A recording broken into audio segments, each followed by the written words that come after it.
Hello, this is Elizabeth with History Unboxed, and I'm here today to read you a story from Viking culture in the 9th century.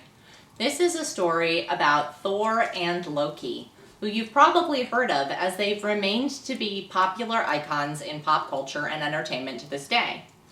They originated with the Vikings many centuries ago, and this is one of their stories where they travel to meet the giants. In this story, there's a second Loki, Utgard Loki, who is not to be confused with Thor's brother Loki.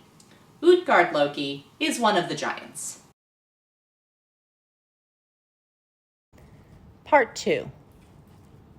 The forest started off after saying goodbye to the peasant and his wife, leaving in their charge the chariot and the goats, for it seemed best to finish the journey on foot. At nightfall, they entered a thick forest, through which they wandered for many miles, when all at once they came upon a house, and a strange-looking house it was. The wide front door opened into a big room, and the left was a small room. Just opposite the front door were 4 narrow rooms. The travelers wondered to find a house in the depths of the forest, but they were glad to have shelter for the night, and all lay down for a good rest. Soon after midnight, they were awakened by strange sounds. The earth began to tremble. Thor sent his companions to the farthest room, grasped his hammer, and stood guard by the door.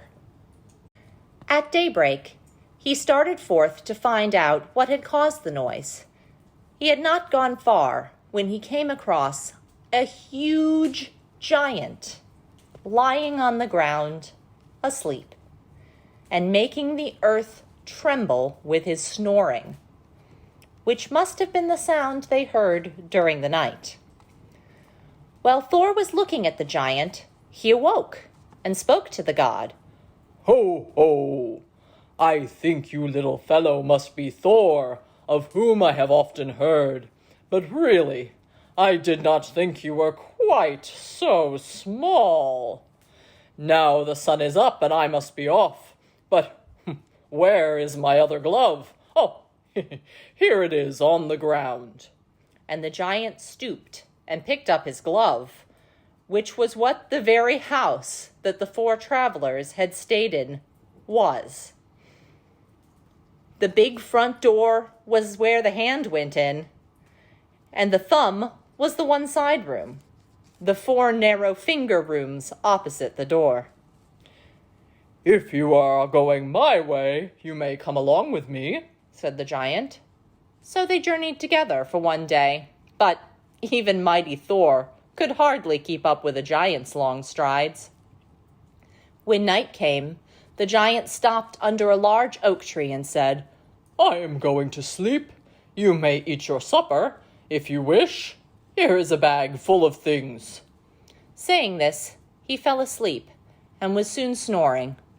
But when Thor tried to open the food bag, he could not untie the cord. This made him angry, for the giant had tied their food up with his own. He looked at the huge figure lying before him asleep, and when he thought what a mean trick the giant had played on them, Thor seized his magic hammer and threw it at him. "Did a leaf fall on me?" said the giant sleepily. "Haven't you eaten your supper yet? Well, I'm going to sleep again." And soon he was snoring louder than before. Thor grasped his hammer tighter than ever and threw it with such strength it seemed as though he must surely have killed the giant. But again he rubbed his eyes and said, "I thought an acorn fell on my head." He had hardly spoken when he was asleep again. Then, a third time, Thor hurled his hammer with all his strength, and it seemed to hit his enemy in the forehead, where it buried out of sight.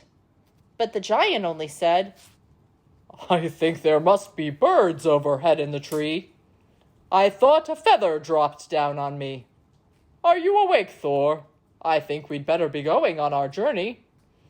If you are bound to go to Utgard, I will show you the way. But I advise you, go home instead. You will find bigger fellows than I in Utgard. But Thor had made up his mind to go on, and nothing could make him change. At noontime, the four friends left their giant guide, whose path led another way. They had not traveled far when Thor spied a large city looming up before them, and soon they came to Utgard, home of the fierce giants. Although it was surrounded by high walls, Thor and his friends could creep through the gate. When they came to the palace, they found its doors open and went in. And there sat the giants with their king, Utgard Loki at their head. A quite different Loki was this giant king from the mischievous fire god, the Loki from Asgard, who now stood before them. Thank you for joining us for Thor's wonderful journey. Please like and subscribe. That really helps us out. And if you want more hands-on history activities, visit us at historyunboxed.com. We'll be putting out more videos regularly, so be sure to check back here often. In the Viking tradition, Meinskål, Deinskål, Alla Vikera Flickerskull, my health, your health, all beautiful ladies' health. Goodbye.